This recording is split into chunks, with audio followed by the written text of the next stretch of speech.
Hey everyone, I'm Ryan and this is Get Your Mind Right. I want to talk about self-love, how it is so needed in your life, how moments you can lack it, how you can regain it, and how you can create self-love as being a practice, a lifestyle. Because self-love, it goes up and down, right? So I want to first actually give a real good definition of what is self-love. So I got this from the Brain and Behavior Foundation. And so their definition of self love is a state of appreciation for oneself that grows from actions that support our physical, psychological, and spiritual growth. Self love means having a high regard for your own well being and happiness.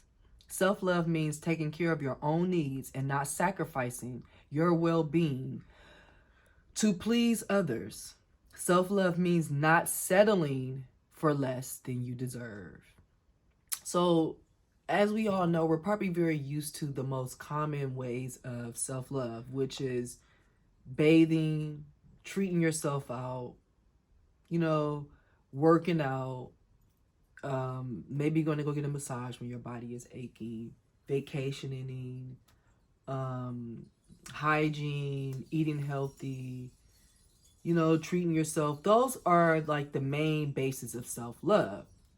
Yet, things that I commonly see with others and that I commonly see with myself was other ways of self love that were just very much lacking. So, I would say your self talk, how you talk to yourself, how you describe yourself to others,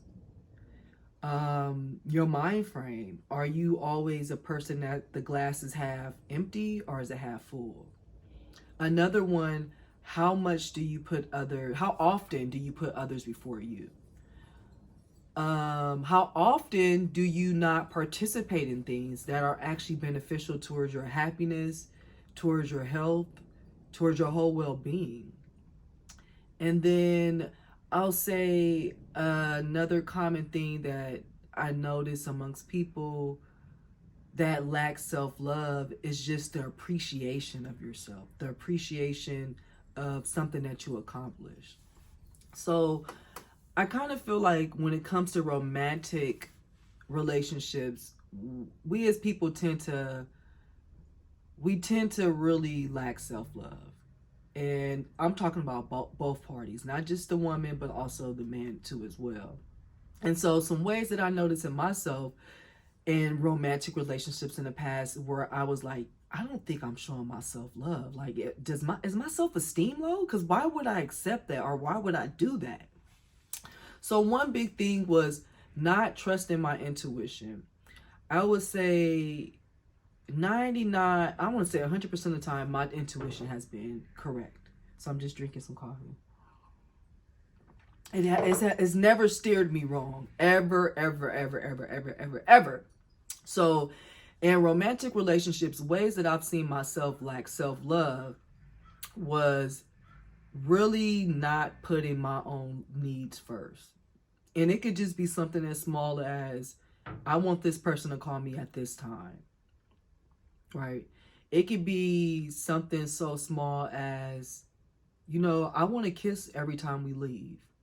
Now, something I've learned in life is the small things that end up becoming the bigger things, right? And so when you deny yourself the small little trinkets of self-love, right? When you deny yourself that, it spreads out, it becomes bigger. And you tend to end up resenting yourself. You tend to resent the person that you're supposed to be in the romantic relationship with. And then most likely you will repeat the same pattern because you'll just end up blaming it all onto the other person that they didn't do what they were supposed to do. But the thing with self-love is that self-love is boundaries. Self-love is you learning to say no. Self-love is you learning to speak up for the things that you want. And if you don't get them, it doesn't mean you go in a corner and cry. Either it means you stop dealing with the person who doesn't want to provide you with what you desire, or you find a way to provide it yourself. But what's the purpose of being in a relationship if you have to continue to constantly provide certain things for yourself that you're asking your partner to provide. Now, I will say that certain moments when you lack self-love and when you depend on your partner to provide that, that is not always healthy. That is not always right, because I noticed that the more self-love you have, you kind of don't expect certain things from your partner. Or I wouldn't say you don't expect it. It's almost like it's not so much needed, to the degree that if they don't provide it, you know you still would be able to provide that for yourself. So, say for instance, you want compliments, right? Now, it's healthy for your partner to compliment you, right? Would I expect my partner to hold my face every night before we go to sleep and tell me how beautiful I am? No, I would not expect that. But would I like and expect for my partner to, compliment me and say, damn, baby, you looking good? Something like that? Yes. When you have, some self-love in you, you're not going to always require your partner to go to the extreme to express things towards you. Does that make sense? So, say, for instance, your partner is supposed to call you at 5 p.m. They slip up, they call you at 6. They may even call you at 5:02. But they tell you, oh, baby, I'm sorry about that. I didn't call you at the right time. This is what I was actually doing, right? When you lack self-love, that mishap of that call, you start going bonkers. You start assuming things, that the relationship is over. You can't soothe yourself. You're really going into panic mode, when you should recognize, okay, my partner didn't call me at that exact time. I hope everything is all right. Then when he does contact you, if he's a decent person, he's going to most likely say to you why. And you will feel confident enough and secure enough to even ask why if you want to. Because there's nothing wrong with asking questions. There's nothing at all. But it is something wrong when you are expecting your partner to give you things that you genuinely don't even know how to give yourself. So an instance for me that I was looking in my partners to do for me, I wanted them to validate my business. I wanted them to tell me how proud they were of me owning my own business. I wanted them to just really admire me. I wanted them to praise me, right? And something I noticed was that I wasn't doing that for myself. So, in the definition it says you have an appreciation for yourself. You have an appreciation for the things you accomplished. How was I expecting my partners to do that when I didn't even feel that way about my own business? Does that make sense of what I'm saying? Like, I'm not saying your partner is not supposed to do anything for you, but a lot of things you need to have some type of start off yourself, right? And then that person can, finish it off or be like the icing on the cake of it. But a lot of that, you do have to have some of that yourself. You can't just be, thinking, oh, you ugly, and then you expect your partner to fulfill that for you. That's not healthy, because what happens when they switch up and start thinking that you are ugly, or when they start critiquing you in a certain type of way? Does that now mean that you're going to believe everything they say and start changing? Yeah, you know why? Because you kind of put them on that pedestal. They became that self-love for you. So now whatever they say is basically gold. Whatever they say is the truth. It's solid. There's no change in that. And that's not a healthy existence to put that type of pressure on somebody. So with the definition being explained about you having appreciation for yourself, that's something I noticed so many people, men and women, who don't appreciate themselves. It's almost like you appreciate the drunkenness of you, then you appreciate the true stuff that people really like you for.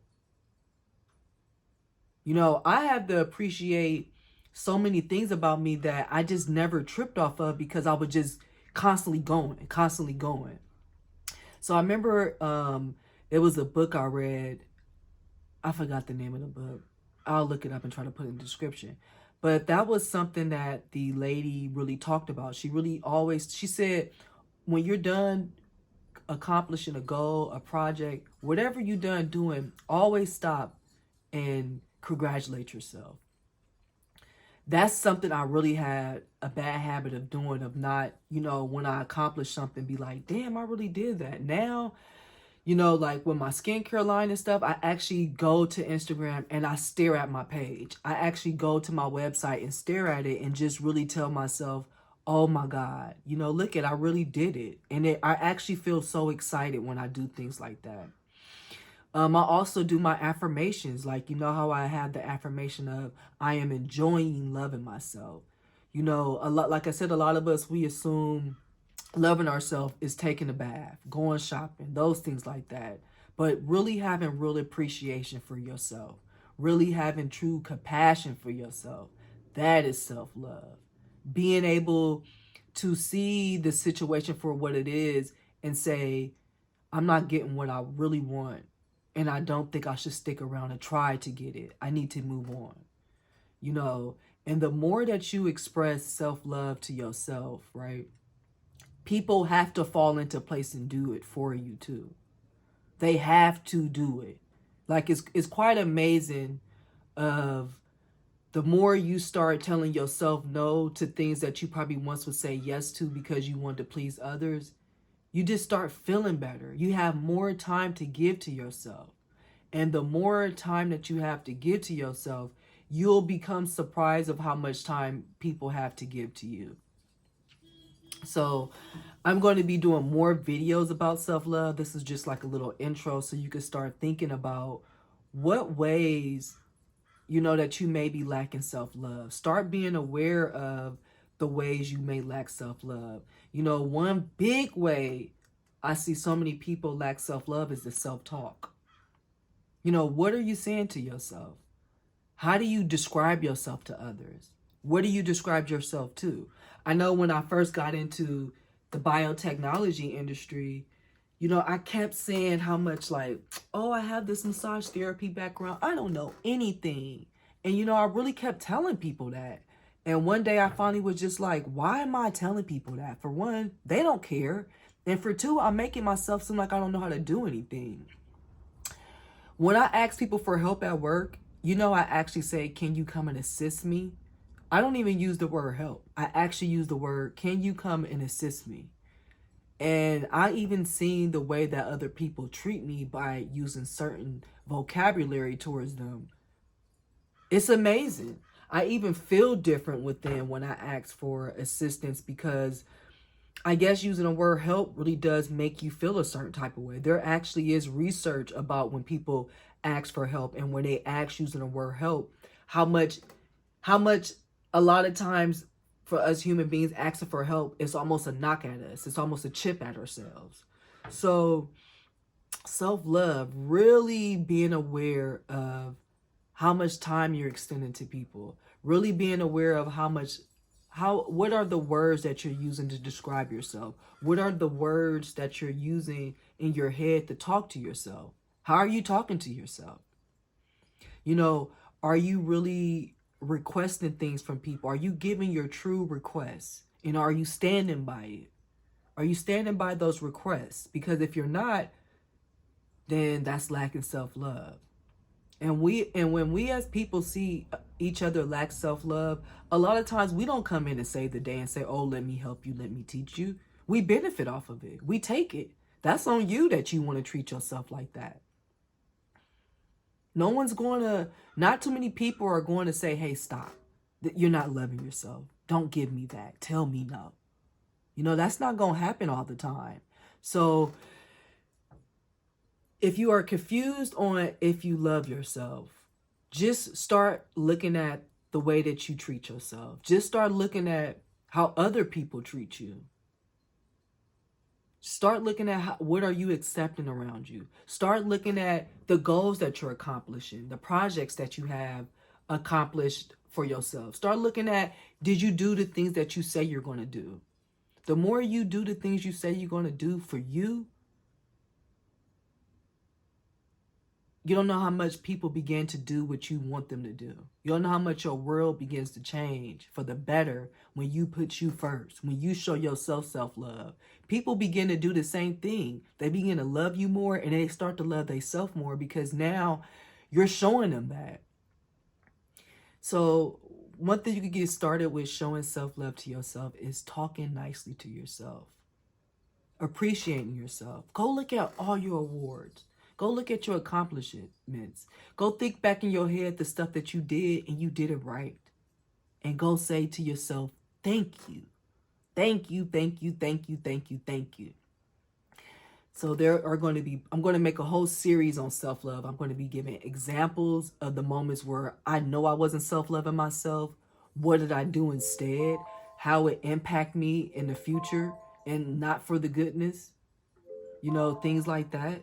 So check out my affirmation on I am enjoying loving myself. Let that play. It's some really good music I put on there too as well. And let that play in your background. Let that play as you're going to work. Really begin loving yourself. Really begin upping the ante for self-love for you.